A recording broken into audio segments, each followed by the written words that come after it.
Undercover boss books a meal at his buffet, freezes as he hears an employee mocking a quiet stranger. There's something sacred about food, when it's made with care, when it's more than calories, more than profit, when it becomes comfort, connection, a memory on a plate. That's what Martin Raines had believed when he opened his first family-style buffet 14 years ago, with little more than a borrowed apron and a dream. People over profit, he used to say. But that was before the chain expanded, before the investors, before the quarterly earnings reports became more important than the birthday songs sung around warm trays of mac and cheese. Now, standing outside one of his own locations, in a borrowed flannel shirt and tinted glasses, Martin didn't feel proud, have felt disconnected, like a ghost, walking through the ruins of a kingdom he built, but no longer ruled. The parking lot was nearly full, a good sign, on paper, but something in his gut twisted. He had picked this location on a hunch. Numbers said it was performing, but numbers didn't smell, didn't hear, didn't feel. Today, Martin wasn't coming in as the CEO of Hearthstone Buffett. Today, he was Marty, a semi-retired janitor from Kansas, looking to dine alone, and maybe apply for a part-time job. He pushed open the door. A wave of fried chicken, lemon-scented cleaner, and distant laughter hit him. It smelled right. But something felt off, and within minutes, that feeling would be confirmed, in a way he never saw coming. If stories like this move you, consider subscribing. The truth behind the tray line is just getting started. Martin shuffled past the hostess stand, gripping his tray with both hands like it was a shield. He took in the layout, the wear on the vinyl booths, the fading paint around the salad bar, the forced cheer in the teenage greeter's smile. He didn't recognize the staff, not by name, not by face, not anymore. Growth had come fast, and the warmth that once made each location feel like home now felt manufactured, a little too rehearsed. Martin took a seat in the far corner of the dining room, near the large front window that caught the evening sun just right. It used to be the comfort corner, where elderly couples and single parents sat, without being rushed. From here, he could observe quietly. He picked at a piece of cornbread, dry, not the recipe he approved. He made a mental note. Then he heard it. Laughter, too sharp, too mean. It sliced through the ambient clatter of forks and kids' chatter, like a blade. Hey, take a picture, maybe it'll talk back. A young man's voice sneered. Martin's eyes lifted slowly, scanning the dining area. He spotted a group of employees, near the soda station, clustered around a tray return cart. One of them, a stocky, smirking young guy in a Hearthstone polo, was elbowing his coworker, while nodding toward a lone customer, seated near the back. The customer, a man in his mid-30s, gaunt, pale, and with a quiet demeanor, was spooning soup into his mouth slowly, eyes fixed on his bowl. He looked fragile, like he hadn't eaten a proper meal in days. Bet he lives under a bridge, the stocky employee said under his breath, not quietly enough. Dude's been here 3 days in a row, same seat, always staring into space. Creeper vibes. One of the other employees chuckled nervously.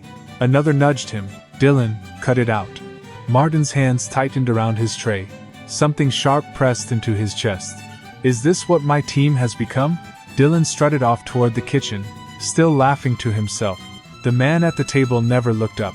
Didn't react. But Martin noticed the slight tremble in his hand as he sipped the broth. Martin stood abruptly, dumping his tray into the return bin with a loud clang. No one noticed. Not yet.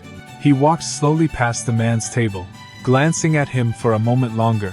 There was something familiar in his face, though weathered, something quietly broken, and then it clicked. Just for a second, a flash of recognition. Martin's stomach dropped. He didn't know his name yet, but he knew the look in his eyes. It was the same look he'd seen in the mirror, years ago, when he nearly lost everything, trying to chase everything. This wasn't just a cruel joke. It was a warning, a crack in the facade. And this man, the quiet stranger with trembling hands, wasn't just any customer. He was someone Martin should have remembered, and someone he would soon never forget. There's more where this came from. Follow for real stories that matter. The truth is just beginning to unfold. Martin waited until dusk before slipping through the back exit near the restrooms. No one stopped him, just another invisible diner. Outside, the lot was thinning, and the air carried that early autumn chill that always reminded him of change. But it wasn't the weather that haunted him. It was him, the quiet man, with the hollow eyes and the soup bowl. Martin couldn't shake the image, couldn't forget the tremor in his hand, or the way he seemed to fold into himself, like life had taught him not to take up too much space. Back in his rental car, Martin pulled out the staff roster on his tablet, pretending to scroll through emails, in case anyone passed by. It didn't take long to find the name of the employee who had mocked the man. Dylan Price, 26, night shift food runner, promoted 6 months ago. But it wasn't Dylan Martin cared about. He needed to know who the man at the table was. There was no customer database to cross-reference, but he had another way. He made a quiet call to one of the regional assistant managers, a trusted, old-school employee named Linda, under the pretense of doing a spot-check mystery shopper follow-up. "I'm looking into a customer complaint," Martin said gently. "A man's been coming in multiple days in a row. Slim, dark hair, sits in the corner, keeps to himself. Can you find out who he is?" Linda's pause on the line said everything. "I think I know who you mean," she whispered. "That's Kevin. Kevin Maher. He used to work for Hearthstone years ago. Good guy, hard-working, went through some rough stuff. I think he's homeless now. Or close to it," one of the kitchen leads said. "He's been eating here quietly for days. Pays in singles. Never asks for discounts. Never causes a problem." And Martin froze. The name hit him like a punch to the chest. Kevin Maher. Now he remembered. Kevin had been part of the original Hearthstone team. He wasn't just a cook. He was the soul of that first kitchen. Kevin was the one who stayed late when the ovens failed, who came in on holidays to keep the buffet line full. He was the guy who baked cornbread from scratch when the mix ran out, who kept staff laughing through double shifts with his off-key humming and corny jokes. But he had quietly disappeared from the company years ago, around the time Martin had handed over day-to-day control to the board. How had he fallen so far? And why hadn't anyone noticed? Martin sat back, heart pounding, guilt creeping in like fog. What the hell happened to Kevin Maher? And why was he sitting alone in the back corner of a place he helped build, being mocked by the very people now wearing the same uniform he once wore with pride? Don't miss the next part of this true story. Sometimes, the people we forget are the ones who shaped everything we have. The next morning, Martin arrived before opening. No disguise, no flannel shirt, just himself, creased button-down, worn leather shoes, and a silence that filled the lobby, more than words ever could. He didn't ask permission. He walked straight to the back lot, where the delivery trucks backed in beside the dumpsters, and tired employees smoked cigarettes during breaks. He waited there, waiting for him. At 10:12 a.m., a familiar figure appeared from the far sidewalk, hunched against the breeze, coat 2 sizes too big. Kevin, still wearing the same clothes from the night before. Zame Schaffe, same kind dignity in the way he walked, like every step was deliberate, earned. Martin's throat tightened as he stepped forward. "Kevin," he said softly. Kevin stopped, startled. He looked up, his eyes flicking across Martin's face, like a scanner reading a long-forgotten memory. For a moment, there was nothing. Then, the shift, the faintest recoil, the pain. "I don't need trouble," Kevin murmured. "I'll leave." "No," Martin said, stepping closer. "Please, don't." Kevin hesitated, shoulders curling inward. Martin lowered his voice. "I know who you are. I know what you did for this company. And I should have noticed you were gone." Kevin looked down. "You were busy. Places to be. Cameras to smile for." Martin swallowed hard. "I didn't know you'd fallen on hard times." Kevin gave a breath of laughter, humorless and dry. "I didn't fall, Martin. I sank. Slowly. One missed paycheck. One late rent. My sister died. I took time off to care for her. When I came back, my hours were gone. New manager said I'd abandoned the job. Martin felt a sting behind his eyes. No one told me. I never. You weren't around, Kevin interrupted. Not really. After the third location opened, you stopped being you. The guy who gave us Sunday dinners, who danced in the kitchen when payroll cleared. You became a name on a newsletter. Martin blinked, against the wave of guilt. I lost sight of people like you. Kevin shrugged.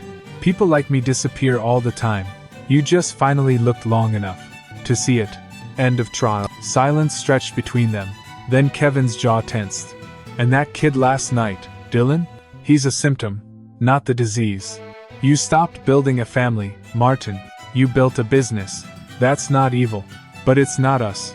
Martin exhaled, the words slicing deeper than he expected. I came back to find what I'd lost. I didn't expect it to be standing right in front of me. Kevin met his eyes then, really met them, and for the first time, Martin saw not just a man on hard times, but someone who had once carried the soul of his company on his back and been broken by it. If this part hit you in the heart, follow for more stories that restore hope. The hardest truths lead to the deepest healing. Martin didn't return to corporate headquarters that afternoon. Instead, he sat in the front seat of his rental car, engine off, staring at nothing. The moments with Kevin replayed in his head, like a broken reel. Every word, every pause, the look in Kevin's eyes, when he said, "You became a name on a newsletter." Martin used to believe he was one of the good guys. He remembered the early days, sweating behind the steam line, laughing with Kevin, as they perfected the peach cobbler recipe together. Kevin had been the one who suggested adding cinnamon to the crust. Customers wrote in about it for months. It was a small thing, but it was their thing. Hearthstone wasn't built on money. It was built on men like Kevin, who stayed through storms, who smiled through shortages, who showed up, even when it hurt. And Martin had let him slip through the cracks. He scrolled through archived emails, digging for records. Kevin's name appeared twice. Once in a PTO request to care for a sick relative, once in a termination notice. Stomped. Job abandonment. No flags, no calls, just a digital shrug from a bloated system that had grown too big to care. Martin pressed a hand to his face. He had trusted mid-level managers to make autonomous decisions, all in the name of efficiency. But efficiency, it turned out, was cold, ruthless. It didn't recognize loss. It didn't care that Kevin had buried the only family he had before losing his apartment and sleeping in his truck. Martin had built a machine that rewarded output over loyalty. And now the man who had once closed up with him every Friday night was sitting in the corner of a Hearthstone buffet, scraping together change to afford soup. It wasn't malice that had done this. It was neglect.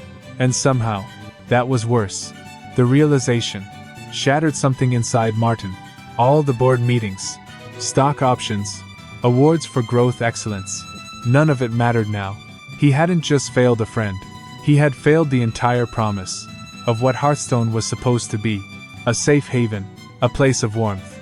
His warmth had turned cold, slowly, quietly, until men like Kevin were frozen out entirely.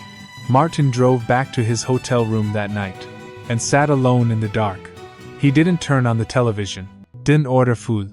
He just stared at the city skyline, wondering how many other names had disappeared like Kevin's, how many other loyal hearts had been broken without a whisper.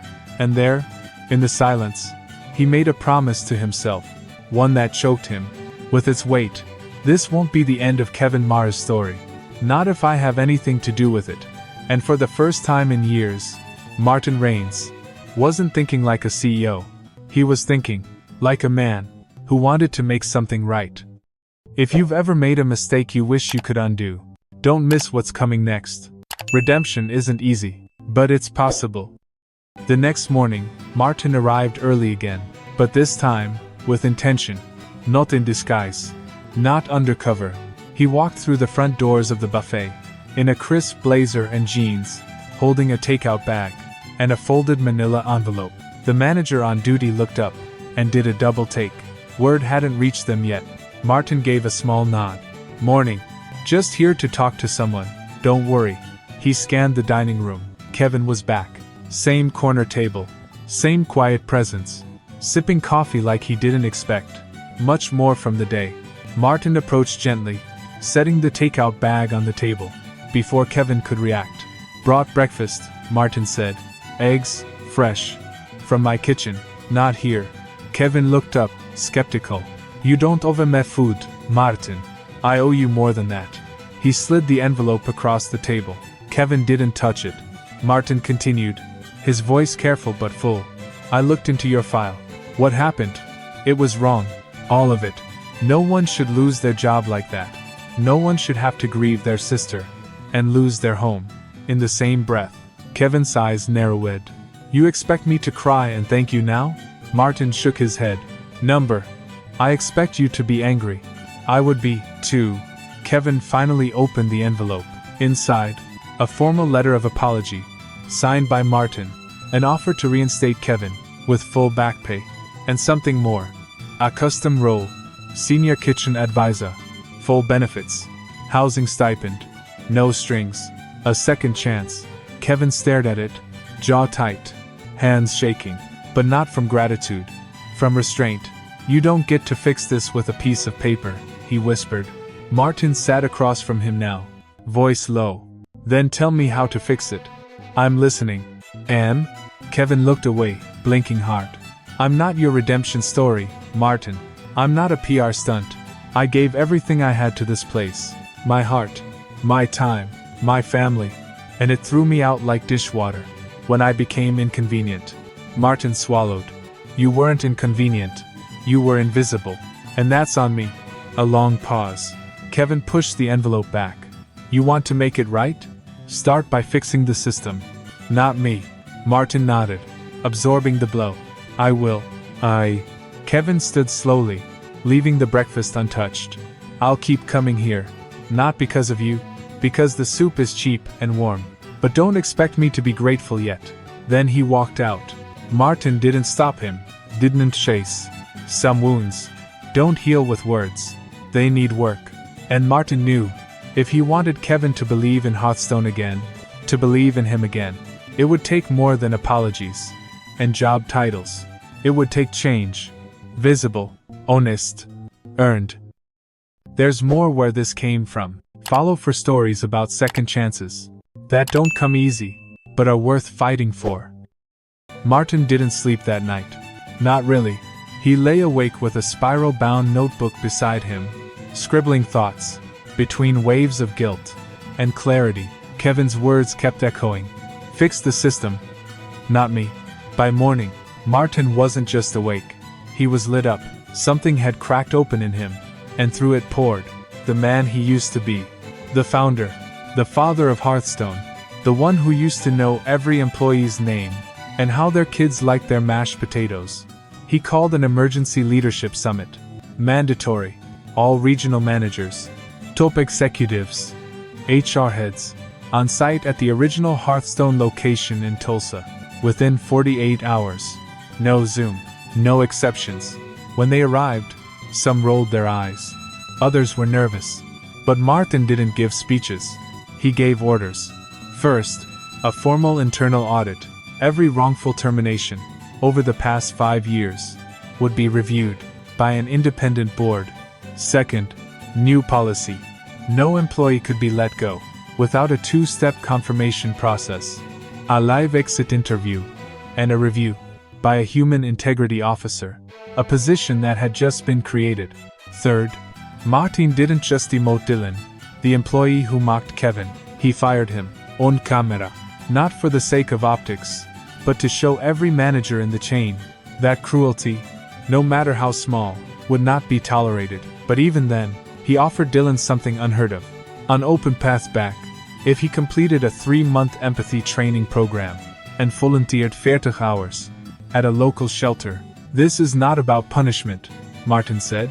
It's about awakening. He reopened the staff kitchens for family meals, an old tradition he had let die. He rolled out a hardship fund for employees in crisis, set up a mobile app where staff could anonymously report mistreatment and receive immediate follow-up. But the most powerful move wasn't in policy, it was personal. Martin went back to the Tulsa location every day for a week, not to oversee, to work. He tied on a Hearthstone apron and washed dishes during the lunch rush, carved ham at the carving station, took complaints from grumpy guests, and wiped tables sticky with spilled soda. Staff stared at first, then they pitched in. Then, they started to smile again. Not the rehearsed smiles they'd been trained to show, but the kind that cracked open when someone finally gets it. And slowly, word spread that the CEO was back. Not in a press release, not in a quarterly video, but in the kitchen, on the floor, right where he belonged. He didn't call Kevin, didn't beg him to notice, but he made sure that, if Kevin did return, he wouldn't recognize the place. Not because it had changed signs, but because it had found its soul again. If stories like this inspire you, consider subscribing. The journey to redemption isn't over. It's only just beginning. It had been 8 days. 8 days since Kevin walked away from that corner table, leaving Martin with a manila envelope full of hope and rejection. Martin didn't expect him to return. He didn't deserve it, but he kept showing up anyway. Not as a figurehead, not as a boss, as a man, reclaiming the foundation he'd nearly lost. The floors of the Tulsa location had never been shinier. The buffet trays were never empty. And for the first time in years, employees lingered at the end of their shifts. Not because they had to, but because they wanted to.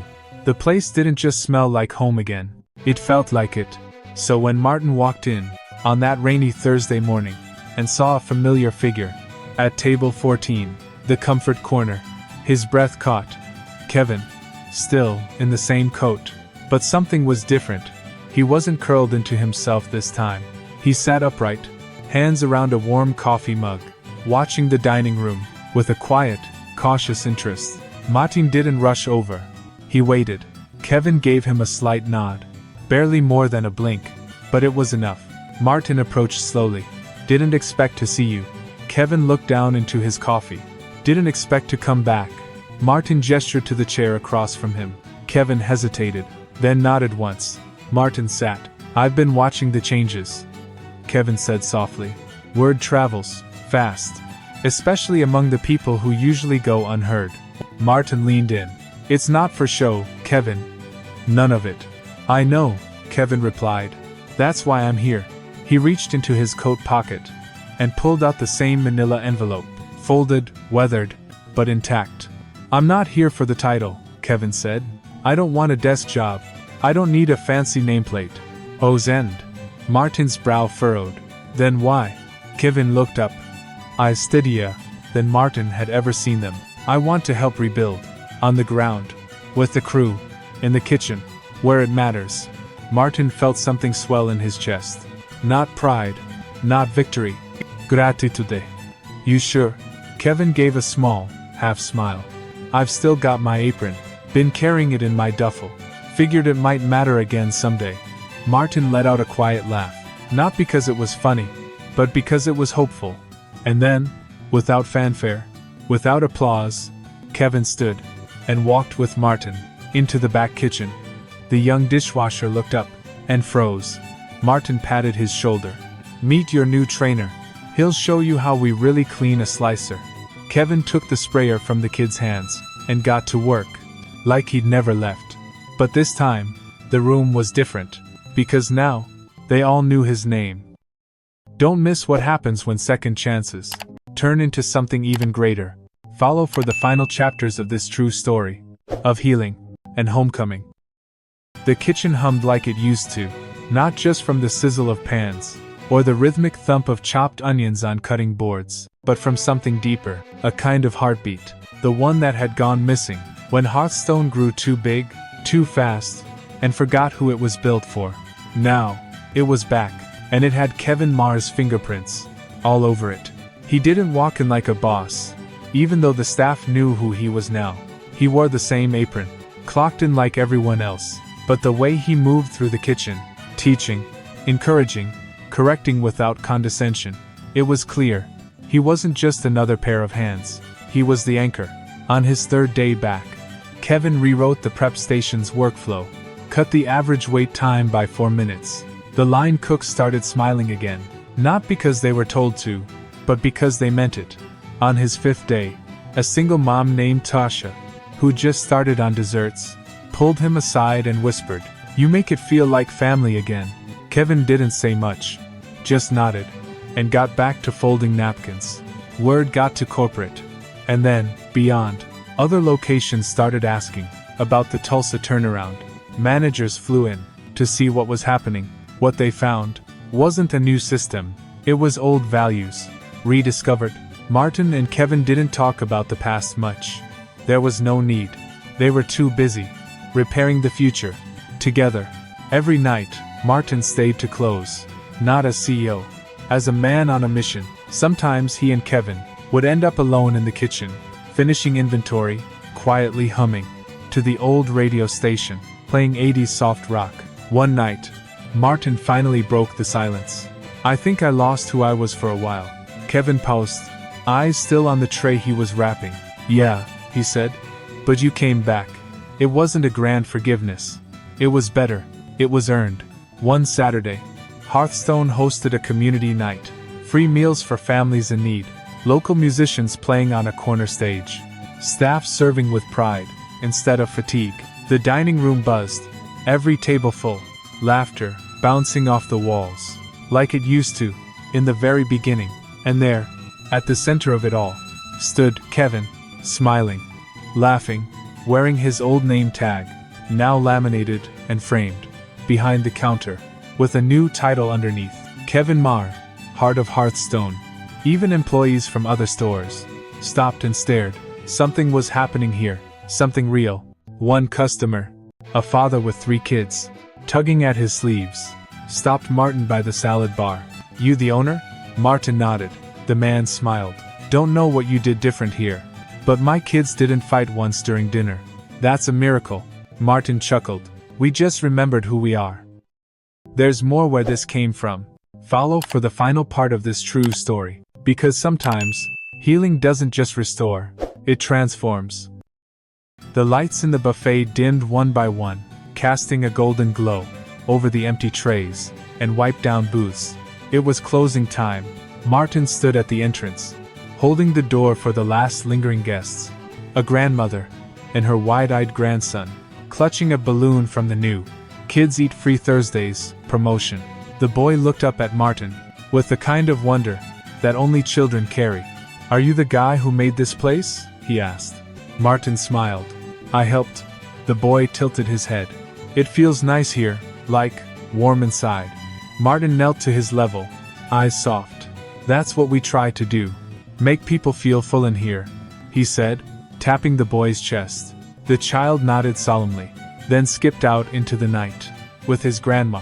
Behind Martin, Kevin was turning off the heat lamps. His movements slow, steady. He caught Martin's eye and gave a small nod before pulling the kitchen door shut. No words were needed anymore. The man who had once been forgotten had become the center of something new. Not just a comeback story, but a keystone in the foundation of what Hearthstone was becoming. Martin locked the door and stood for a moment under the buzzing porch light, letting the night settle over him. It had taken failure to teach him what success never could, that people aren't numbers, that second chances aren't charity, they're justice, and that sometimes, the quietest voice in the room is the one that saves you. He looked up at the sign glowing above the entrance, Hearthstone Buffet, a place to belong, and for the first time in years, he believed it. If this story touched something in you, consider subscribing. Real people, real change, real hope.